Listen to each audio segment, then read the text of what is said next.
Pop-Up Theatre presents Essex Boys Whispers, a Sherlock Holmes review, hosted by Alexandria Kay. Welcome back, listeners, to our first factual fiction Sherlock Holmes review for this year. The case in question is based on the episode Sherlock Holmes in Executioners of Essex, which is about the Essex Boys murders that occurred on 6 December 1995 in the village of Rettendon in Essex, when 3 drug dealers were shot dead in a Range Rover on a small farm track. Our guest today, Mr. Adam Ball, hails from Southend, Essex, and is a paranormal investigator who has been working on the case of the Rettendon murders for over 2 years now. Adam, welcome to the show. Great to be here. It's been exciting listening to you guys. It's great to have you here. So my first question for you is, did you listen to our Sherlock Holmes episode, Executioners of Essex, and what did you think about it? Yeah, I did listen to that. Really enjoyed it. I like the sort of meticulous way, a very Sherlock way of doing an investigation. The way he picked up on bits that, could well have been missed on the original investigation. I found it very intriguing. And what did you think of Sherlock being in your neighbourhood, your town in Essex? That would have been really cool. Yeah, Sherlock coming to Essex, brilliant. By the time we got out of London. Right. So it's such an intriguing case, and even 27 years on, the general public are still very much invested in this crime. Why do you think that is? It's been like the ultimate whodunit, really, because even now, no one except those closest involved with it know who pulled the trigger. Basically, the ultimate crime because, it is the perfect murder because no one knows. So you're a true Essex lad, growing up during the time that the Essex Boys were making a name for themselves around the country, particularly in Basildon and Southend. Can you describe that time a little bit for us? At that time, the early mid-noughties, Essex particularly, Southend, Romford, Basildon to an extent, were quite vibrant areas, very busy on the club scene, and the doors were controlled by a few people, and Tony being one of them. And in light of what happened with Leah Betts, that made national coverage because she died from ecstasy overdose, which the drug supplies was basically traced back to Tony Tucker. So then what's your take on it and all the surrounding theories? The take is whether you believe they were shot around 7 or 8 o'clock or around midnight. And then with the investigations I've done more on the paranormal side, and also, there's a couple of other channels out there, it appears that the shooters have been narrowed down, to me, anyway, to 1 or 2 people. You've got the Mr. D that Billy Jasper dropped off around midnight, and there was a witness statement to back up that corroborated the gunshots that went off. So you got Mr. D, or when I'd done the paranormal side of it, the finger was actually pointed at the guy turned Supergrass. You mean Darren Nichols? Yeah. Right. So to me, those are the two prime suspects. But it's whoever Mr. D is, because that was never quite revealed. There's 1 or 2 leads on who Mr. D is, one being an ex-military. I think those are the closest things, but the other conspiracies that the car was taken up on a flatbed and it was done elsewhere and the car was dropped off there. And then you've got the story that Darren Nichols gave out, that 2 shooters being Mickey and Jack Holmes, and here's the other conspiracies. It was the police that done it because Paul Betts, which was Leah Betts' dad, he was an officer in the Met. He had a collection of shotguns. Then, there's the police in general because they just want them off their patch. There's a whole host of things out there and, quite a few of them are plausible. Right, so from what I hear so far, it sounds like you're sort of in between Mr. D or Nichols himself who did the shooting? I've come down to those 2, unless Mr. D is Darren.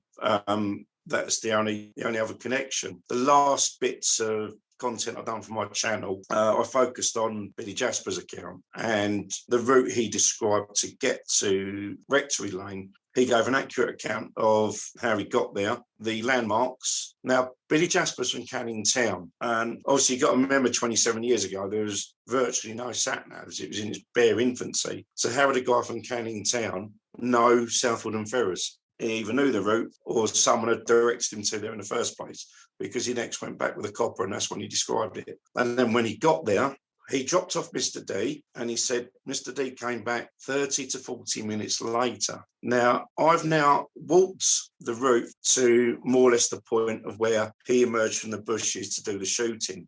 And I'd done it at a very leisurely pace. And do you know how long it took me? I think I do, but why don't you tell us? Just under 40 minutes. That was a very leisurely pace. Right. So Billy Jasper's account, as far as that goes, is accurate. Now, you carry out paranormal investigations, and you actually have a YouTube channel called Southend Guy Paranormal, where we see you run these investigations on video in real time. So my question to you is this. Have you tried reaching out to the Rettendon murder victims? Yes, I have. I've been back to the lane a few times and quickly run a couple of apps down there which can record spirit voices and so forth. Even then, I've got activity on those little bits. But I went down there on the 25th anniversary, which was back in the 6th of December 2020. And it was myself with Paranormal Essex. I've worked with them a few times. We used a method called the Estes, which what it involves is a spirit box, which is basically a radio, but it doesn't stop on the channels. It's on a continuous scan, and you get the voices come through on the scan. And it was Rob from Paranormal Essex who did it. He had the headphones on, he then had ear defenders, and he had a blindfold. So it's a sensory deprivation. So all he can hear is what comes through the spirit box. And on that night, we had Pat Tate come through, and we got some good answers. Right, yeah, we have a clip here from that event you captured on camera. Let's have a listen, shall we? That's right, you're there. Can you like this one? Coming to get you. Coming to get you. It just said coming to get you. Or is someone coming to get you? That. Camera in the way. Are you glad that we've come to talk to you? Find out what happened? Now, if that's got you hooked, listeners, you can find his full-length paranormal investigations on his YouTube channel, Southend Guy Paranormal. Now, Adam, can you tell us anything Pat or Tucker told you? What we did discover through Pat Tate, I had a list of names that were said to be involved with it, but I didn't know who was and who wasn't. So I've gone through the names. And when I mentioned Darren's name, Rob said, I don't know what you guys are asking, but he said, I've got 3 angry voices shouting at me. And he said, when I mentioned Darren Nichols, Rob just responded scumbag, or Pat via Rob responded scumbag.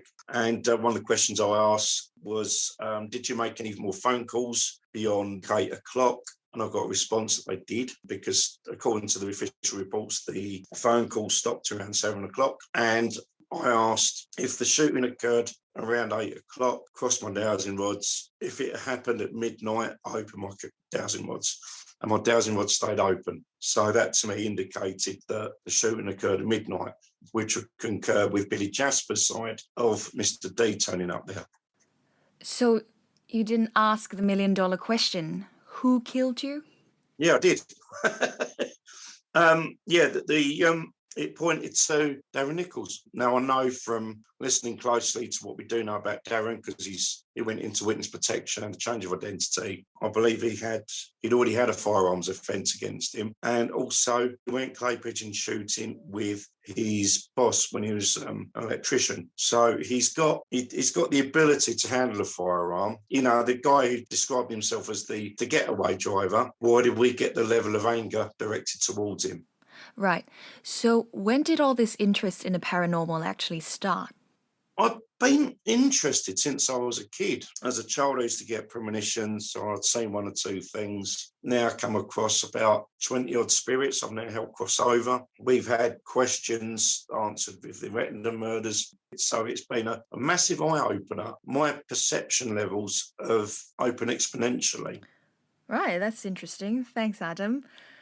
So are you looking to go beyond Essex with your paranormal crime investigations? Like take it on the road with you? Say maybe to Whitechapel? Obviously the big one is who's Jack the Ripper? Yeah, it's definitely a possibility. I mean, Jack the Ripper would be an ideal one to start with, because again, that's another one where we just don't know who Jack the Ripper was. You know, there's links to the palace and government and God knows what else. Well, we'll look forward to that. Now, before we end the episode, can you tell our listeners where they can keep up with all you have going on? Yeah. My YouTube channel is Southend Guy Paranormal. I have an Instagram as well, which is Southend Guy. And I have Facebook as well, which is Southend Guy Paranormal. Most of my exploits on there. Right, this has been a great chat, Adam. Thank you so much for coming on the show. Brilliant. Yeah, been an absolute pleasure, Alexandria. Thank you. Thanks, Adam. All right. We have one more interview due before the year's out, so keep an eye out for that, listeners. And don't forget, you can catch our podcast and more on all major streaming platforms, including Spotify, Apple Podcasts, Audible, Google Podcasts, YouTube, and wherever else you get your podcasts. Until then, this is Alexandria Kay signing off. See you in the next one.